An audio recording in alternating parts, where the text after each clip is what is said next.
요한일서를 통하여서 우리는 예수님이 어떤 분인지 함께 살펴보고 있습니다. 생명의 말씀이 되신 예수님, 세상의 빛으로 오신 예수님, 그리고 대언자이시며 화목제물로 오신 예수님에 대해서 우리가 이제까지 말씀을 통해서 함께 살펴보았습니다.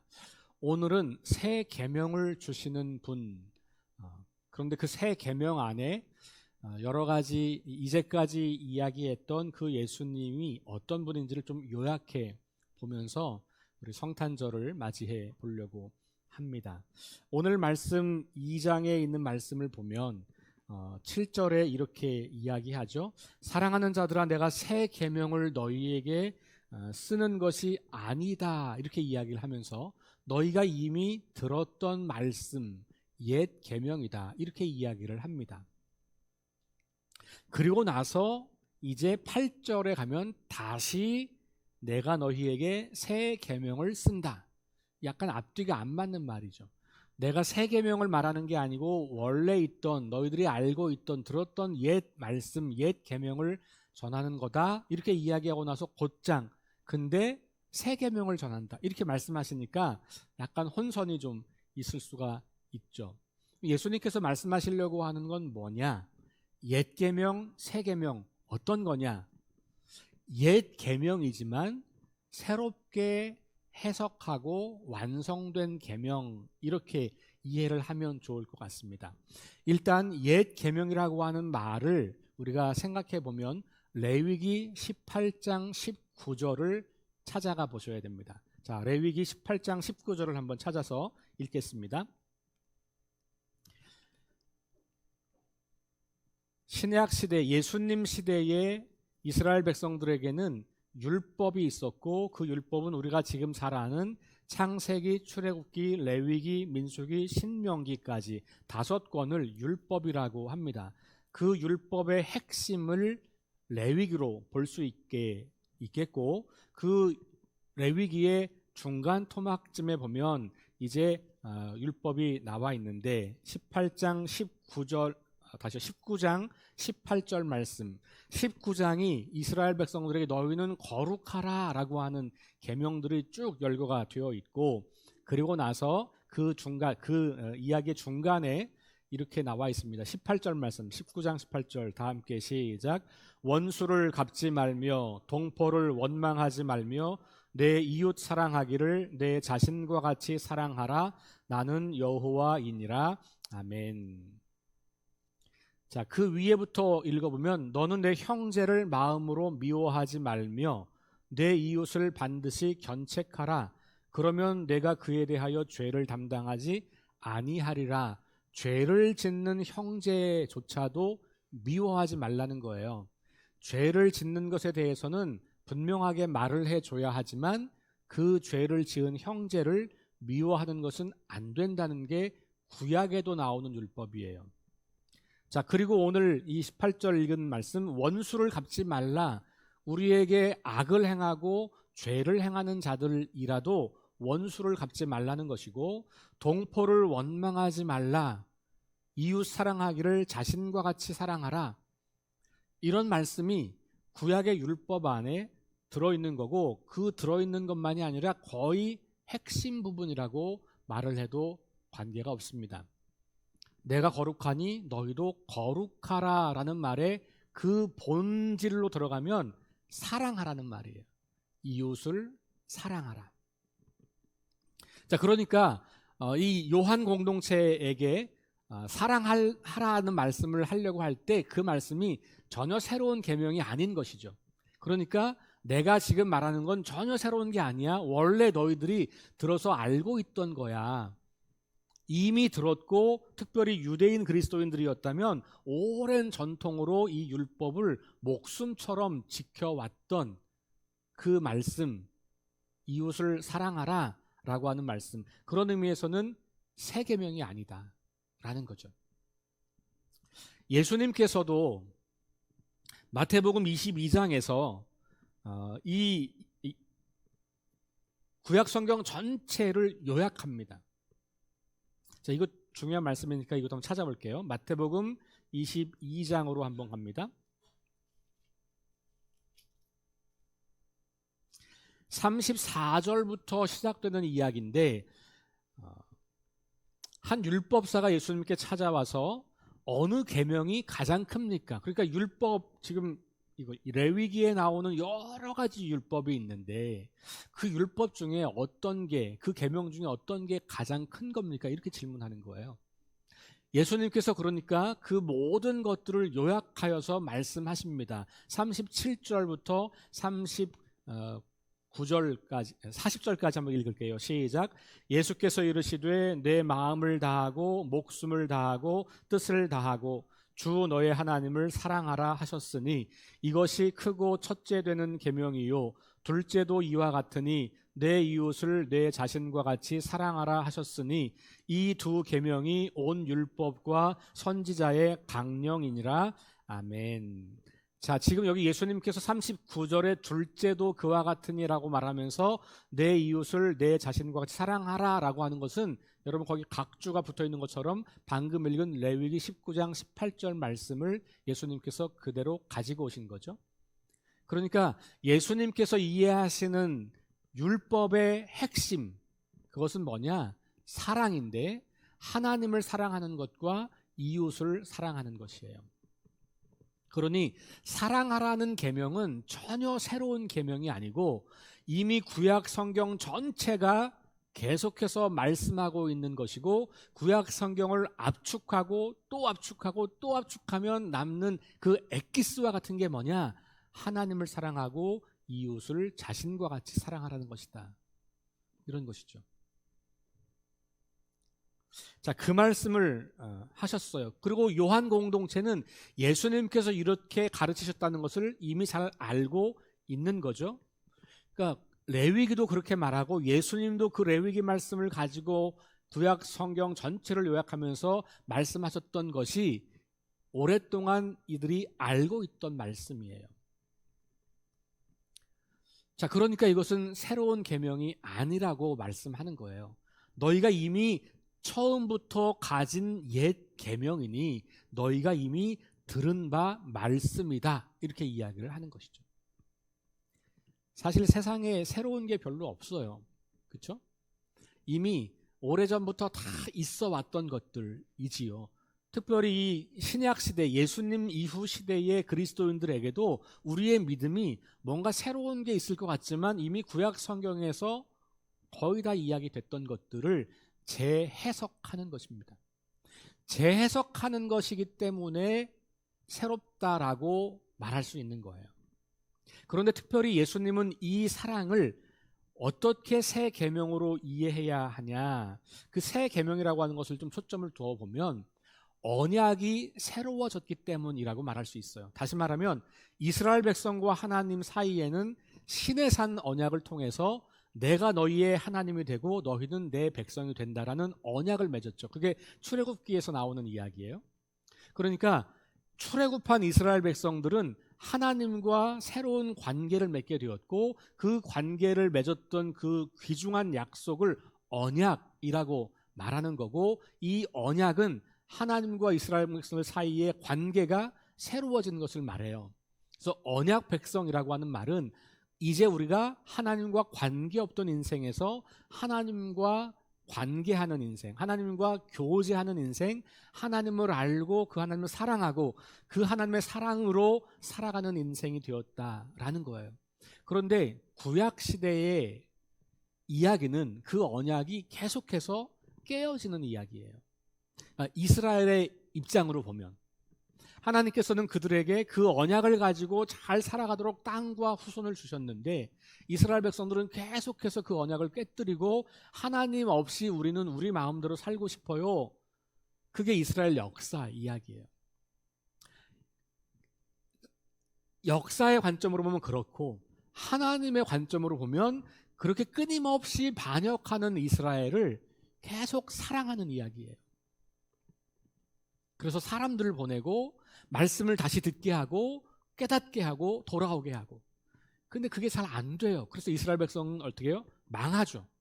북왕국이 먼저 망하고 남왕국도 망하고 포로로 잡혀가고, 포로에서 돌아왔지만 여전히 삶은 나아지지 않고 계속해서 그들은 강대국의 식민지 지배에 살면서 끊임없는 고통이 이어지고 있어요.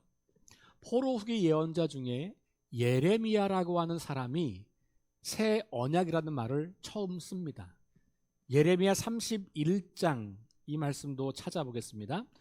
예레미야 31장.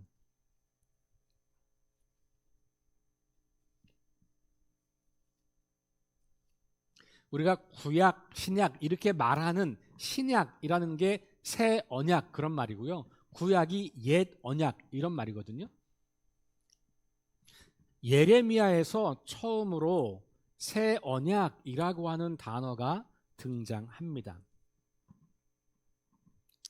자, 31장 31절 보세요. 거기 타이틀 제목도 새 언약으로 되어 있어요. 31절 다 함께 읽겠습니다. 시작. 여호와의 말씀이니라 보라 날이 이르리니 내가 이스라엘 집과 유다 집에 새 언약을 맺으리라. 그리고 이제 쭉 이어서 나오는 이야기예요. 그러면서 33절에 보면 너희가 하나님과 맺었던 언약은 돌에 새겨진 언약인데 이제 이 새 언약은 너희 마음에 둘 거다. 그러면서 33절에 보면 그 언약이 너희의 마음에, 너희 안에, 너희 속에 둔다. 그러면서 나는 그들의 하나님이 되고 그들은 내 백성이 될 것이다 라고 이야기를 합니다. 포로 후기가, 그러니까 포로에서 돌아왔지만 여전히 나아지지 않고 있는 이스라엘 백성들에게 소망의 말씀, 위로의 말씀을 주면서 너희가 다 깨뜨린 그 언약이 새로워질 때가 올 거야 라고 하는 거예요. 그리고 예수님이 오신 사건이 바로 이 새 언약이 이루어지는 사건으로 되는 겁니다. 그래서 이 구약의 새 언약을 맺겠다고 하는 이 예언의 말씀이 예수님을 통하여서 새 언약이 맺어지고 그래서 예수님을 통하여 하나님을 만난 사람들을 새 이스라엘 이렇게 표현을 하기도 하는 거예요. 새 언약, 다시 예수님을 통하여서 특별히 예수님이 우리를 위해서 죽으시고 우리에게 생명의 말씀이 되시고 어둠 가운데 있는 우리에게 빛을 비춰주시고 그리고 대언자가 되어주시고 화목제물이 되어주셔서 우리 대신 죽으시고 우리를 살리신 그 예수님을 통하여 우리는 하나님을 비로소 온전히 알게 되고 그 하나님의 백성과 자녀가 된다는 거죠. 그런 의미에서 새 언약이 맺어졌기 때문에 그 새 언약 백성들에게 하는 이야기여서 새 계명이에요. 내용은 같은 겁니다. 서로 사랑하라. 너의 이웃을 내 몸과 같이 사랑하라. 이 말씀을 예수 그리스도의 십자가 사랑으로 우리에게 보여주고 있는 거죠. 우리 아까 읽은 말씀 중에 요한일서 4장 7절 8절 말씀 쭉 넘어가다 보면 9절 말씀에 이렇게 나오죠. 하나님의 사랑이 우리에게 이렇게 나타난 바 되었으니 그러면서 하나님이 자기의 독생자를 보내심은 그로 말미암아 우리를 살리려 하심이라. 이게 새 언약의 완성이 이루어지는 핵심 요소죠. 우리를 위해서 이 땅에 오셔서 대신 죽으시고 우리를 살려서 하나님과 새로운 언약 관계를 맺어주시는 분. 그러니까 예수님을 통해야 우리는 새 언약 백성이 되는 거고 그 예수님을 통해서 새 언약 백성이 된 우리들이니까 새 계명을 받은 사람이 되는 겁니다. 그런 의미에서 예수님은 내가 다시 새 계명을 준다 이렇게 말씀하는 거죠. 근데 내용은 같다는 거예요. 의미와 맥락과 내용이 과정이 새로워진 것이지요. 자, 예수님께서 요한복음에서 새 계명이라는 말을 쓰시는 장면은 어디냐 하면 제자들의 발을 씻겨 주신 다음이에요. 예수님께서 이제 십자가를 지시기 하루 전 이 제자들과 함께 식사를 하시고 거기서 발을 씻어 주시잖아요. 요한복음에 보면 13장 34절 35절 말씀에 이렇게 나옵니다. 새 계명을 너희에게 주노니 서로 사랑하라. 내가 너희를 사랑한 것 같이 너희가 서로 사랑하라. 자, 구약에서의 율법은 너 자신을 사랑하듯 사랑하라 이렇게 말씀을 했고, 새 계명에서는 내가 너희를 사랑한 것 같이 사랑하라 이런 말씀이 첨가가 돼요.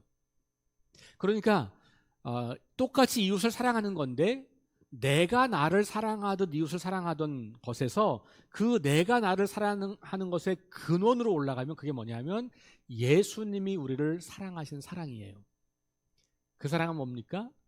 우리가 하나님과 원수였고 하나님을 무시하고 하나님을 배반했을 때 우리를 사랑하신 사랑이에요. 우리가 사랑받을 만한 일을 했기 때문에 사랑하신 게 아니고요. 우리 힘으로는 도무지 하나님께 나아갈 수 없는, 하나님과 우리 사이가 완전히 분리된 상태에 있을 때, 그때 하나님께서 예수님을 우리에게 보내신 거죠. 그래서 로마서 5장 6절, 8절, 10절에 반복해서 나오는 말씀, 우리가 아직 연약할 때에, 우리가 아직 죄인 되었을 때에, 우리가 하나님과 원수 되었을 때에 하나님께서 그 아들 예수를 보내셔서 우리를 위해서 화목제물이 되게 하셨다, 이런 말씀들이 나오는 거거든요.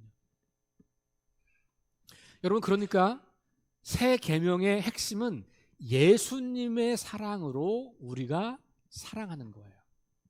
예수님의 사랑이 뭐예요? 십자가를 지고 우리가 죽어야 할 죽음, 우리가 갚아야 할 그 죄의 값을 대신 담당하신 거죠. 나를 희생하여, 자신을 희생하여 상대방을 살리는 사랑, 그게 예수님께서 우리를 사랑하시는 사랑이에요. 그러면서 제자들에게 내가 너희를 이렇게 섬겨서 너희의 발을 닦아준 것처럼 너희도 서로 사랑하라. 여러분, 이 예수님 시대의 선생님이, 스승이 제자들의 발을 씻겨주는 것은 말도 안 되는 일이에요. 도무지 있을 수 없는 일이에요.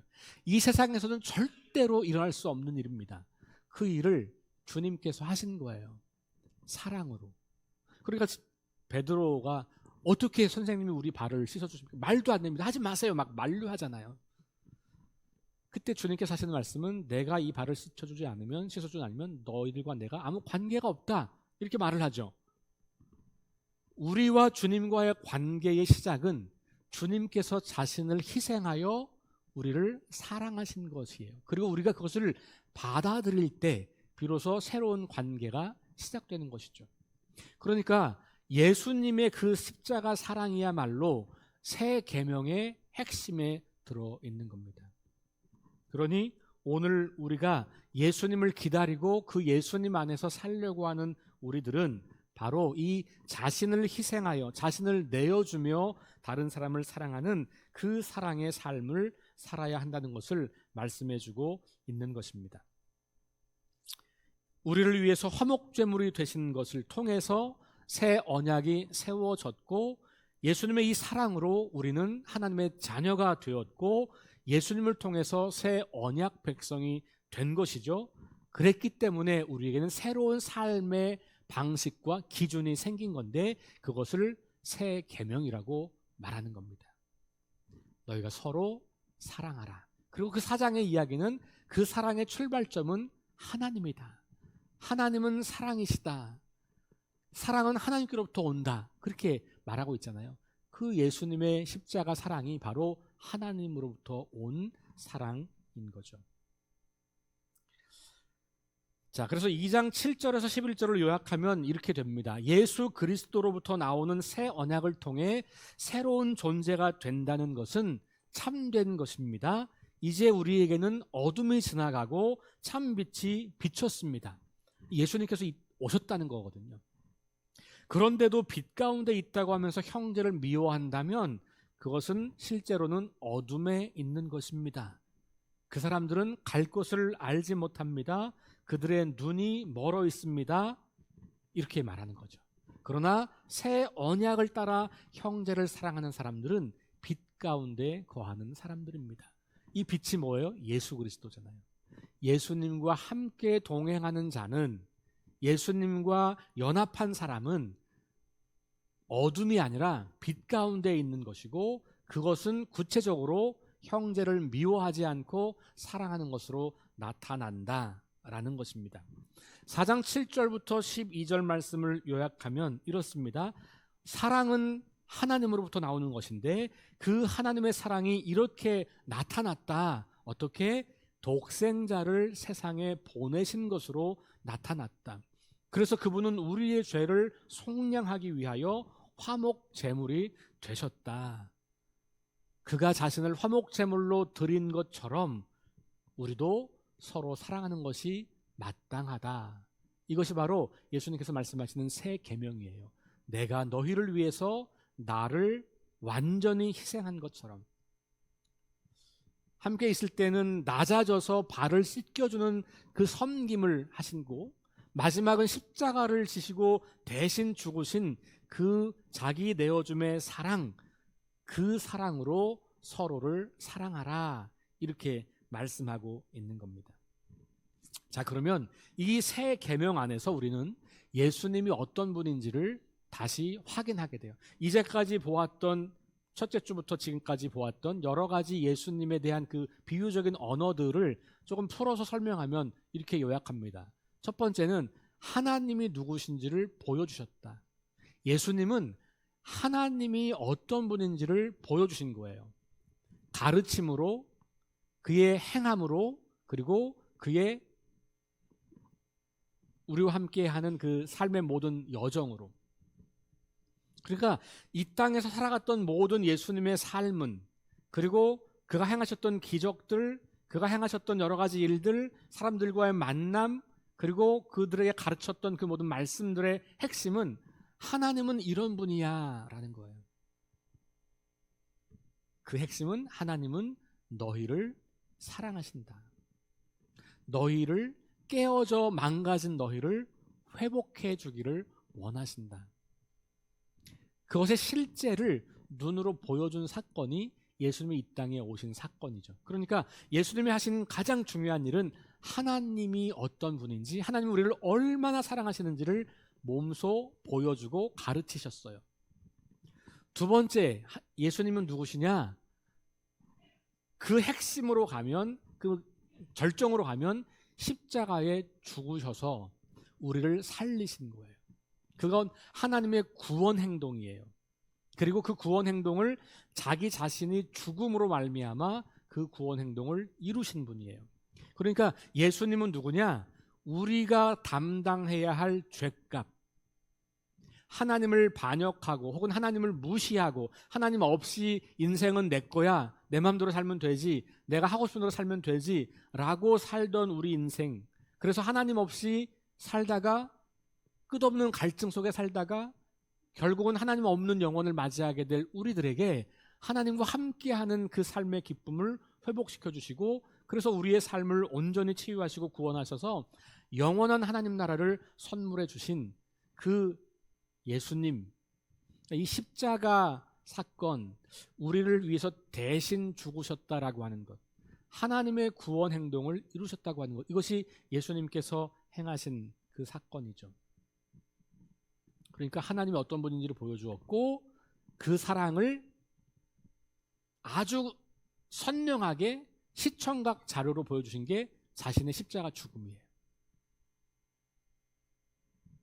그게 예수님이 이 땅에 오셔서 하신 일이고, 예수님은 바로 그런 분. 그래서 그분에 대한 여러 가지 이름으로 우리는 생명의 말씀이니, 세상의 빛이니, 대언자니, 화목제물이니 이런 단어들을 사용해서 성경은 그 예수님이 행하신 일들을 보여주고 있는 겁니다.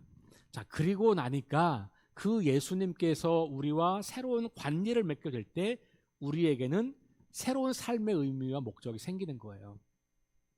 예수님이 하나님이 어떤 분인지를 보여주었고, 그 하나님이 나와 관계된다는 것을 십자가의 죽으심으로 선명하게 나타내 보이셔서 우리를 구원하셨고 새로운 존재로 만들어 주셨기 때문에, 그러면 우리에게는 새로운 삶의 이유와 목적과 의미와 소명이 생기는 거죠. 그게 새 계명, 이렇게 요약되는 거예요. 그래서 우리의 삶의 의미와 목적은 사랑하며 사는 거예요. 우리가 사랑하며 살 때 우리는 진정으로 행복한 인생을 살 수 있는 겁니다. 저마다 우리는 행복을 원하잖아요. 그래서 우리는 돈을 많이 벌면 행복할 것이다. 높이 올라가면 행복할 것이다. 권력을 잡으면 행복할 것이다. 온갖 즐거움을 누리면 행복할 것이다. 우리 그렇게 믿고 그걸 추구하지만 성경이 우리에게 말씀하고 있는 행복의 비결은 예수 그리스도를 통하여 하나님의 사랑을 발견하고 그 사랑을 내 삶의 의미와 목적으로 전환하여 이 땅을 사랑하며 살아갈 때, 그때 우리 인간은 진짜 행복한 삶을 누리는 거야. 성경은 그 얘기하는 겁니다. 예수님이 이 땅에 오신 것도 그것을 우리에게 말씀해 주고 있는 것이죠. 그런 의미에서 새 계명은 예수 그리스도의 십자가 죽음을 통해서 하나님과 새로운 언약 관계로 들어가서 하나님의 백성, 하나님의 자녀로 살게 된 우리들이 마땅히 따라야 하는 삶의 원리이기도 하고 삶의 기준이기도 하고 우리 삶의 새로운 의미와 목적이 되기도 하는 것이죠. 하나님께서 우리를 사랑하시되 무조건적으로 사랑하셨잖아요. 이 무조건적인 사랑을 기억하고 그 사랑으로부터 흘러나오는 새로운 삶의 의미와 목적인 새 계명을 가지고 살아갈 때 우리는 진정한 행복을 누리는 삶을 살게 되고 그것을 우리는 구원받은 백성의 삶이라고 말하고 있는 것입니다. 우리 2024년 성탄절을 기다리면서 4번의 대림절 예배를 통하여 예수님이 어떤 분이신지를 우리가 만나보았습니다. 그 예수님을 우리의 주인으로 다시 고백하고 인정하고 그 주님 안에서 새로운 삶의 의미와 목표인 새 계명을 나의 삶의 이유와 존재 목적으로 받아들이고 소명으로 받아들이고 일평생 조금씩 더 많이 더 깊게 사랑하며 살아가는 저와 여러분 될 수 있기를 주의 이름으로 축원합니다.